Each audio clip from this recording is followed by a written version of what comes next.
বর্তমান সরকারি দল বিরোধী দল সকলেই তো নির্বাচনের আগে বলেছেন যে আমরা গণভোট মানি এবং আপনারা গণভোটে হা বলুন।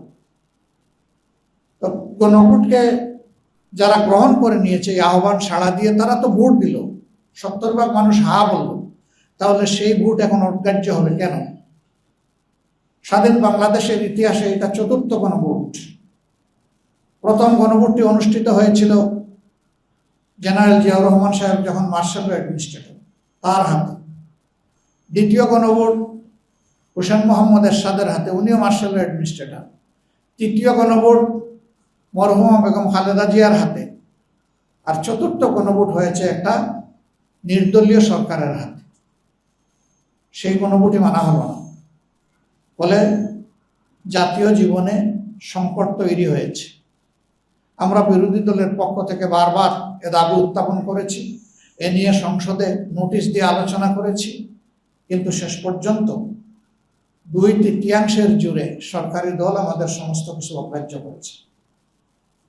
এবং জনগণের দেওয়া রায়কে সরকারি দল অগ্রাহ্য করলেও আমরা অগ্রাহ্য করব না। আমরা এই জন্য জনগণের পার্লামেন্টে বিষয়টা, অর্থাৎ জনগণের কাছে বিষয়টা নিয়ে আমরা এসেছি। ইতিমধ্যে এই দাবি বাস্তবায়নের জন্য 11 দলীয় ঐক্যের পক্ষ থেকে ধারাবাহিক কর্মসূচি পালন করছি।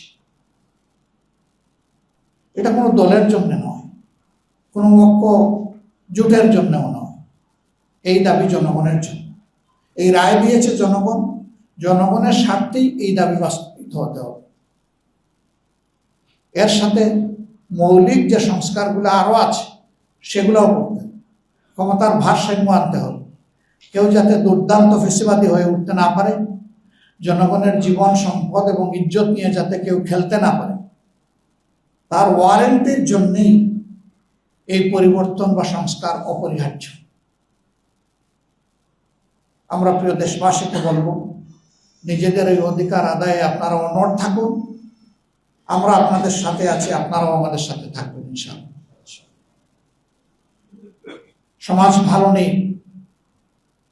আজকে বলতে গেলে দুধের শিশু 5 বছর 7 বছর যাদের বয়স, মেয়ে শিশুদেরকে ধর্ষণ করা হচ্ছে, তারপরে খুন করা হচ্ছে।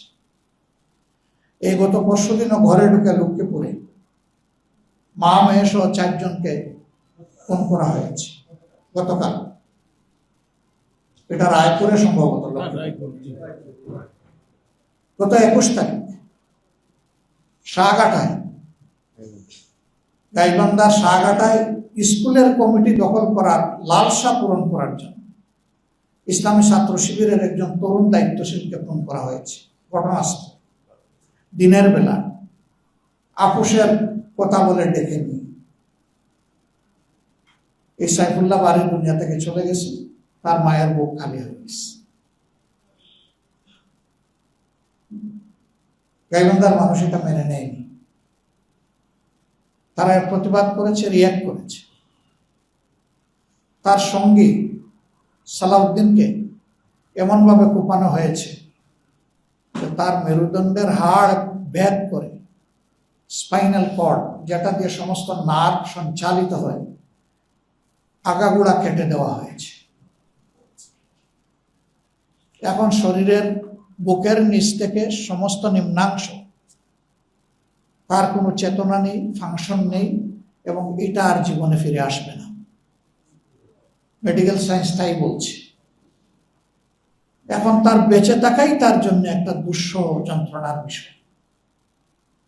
এমনকি পেশাব পায়খানারও কোনো কন্ট্রোল তার থাকবে না, সে বুঝবে না, চেতনা নাই তার, ওই অংশ তার অবচেতন। মানুষ অল্প স্বার্থের জন্য কতটা বেপরোয়া এবং সন্ত্রাসী হয়ে উঠতে পারে, এটি তার সর্বশেষ উদাহরণ। আমাদের একটা দেশ আছে, একটা সরকার আছে, তার একটা স্বরাষ্ট্র মন্ত্রণালয় আছে, তার অধীনে আইন প্রয়োগকারী সংস্থার সদস্যরা আছেন, তারপরে অহরহ এগুলা ঘটে চলেছে সর্বত্র দেশে। কয়টার কথা আমরা বলব? আমাদের দুর্ভাগ্য যে আমাদের একজন স্বরাষ্ট্রমন্ত্রীও আছে, তিনি সকল মন্ত্রণালয়ের দায়িত্ব সংসদের ভিতরে পালন করেন যখনই সুযোগ পান, কিন্তু তার আপন মন্ত্রণালয়, এইটার দিকে নজর দেওয়ার কোনো সুযোগ নেই। একটা দেশে যদি মানুষের জীবনের নিরাপত্তাই না থাকে, এটা কিসের সমাজ? এটা তো সমাজের প্রথম শর্ত, যে এখানে মানুষের জীবনের নিরাপত্তা থাকবে। আমরা সরকারকে আহ্বান জানাই, আপনারা আপনাদের দায়িত্ব যথাযথভাবে পালন করুন, মানুষকে আর মৃত্যুর দিকে ঠেলে দিবেন না। 15.5 বছর এত জীবন, এত অর্থের পরে একটা সরকার গঠিত হয়েছে। এই সরকারের কাছে মানুষ ভিন্ন কিছু আশা করে। আমরা এই জাতিকে কথা দিচ্ছি, জাতির স্বার্থে সংসদের ভিতরে আমাদের ভূমিকা পরিচালিত হবে ইনশাআল্লাহ। সরকার ভালো উদ্যোগ নিয়ে সহযোগিতা করব, গণবিরোধী যাই সরকার গ্রহণ করবে তার প্রতিবাদ করব, এবং আমাদের সামর্থ্য থাকলে আমরা প্রতিরোধ করবো ইনশাআল্লাহ।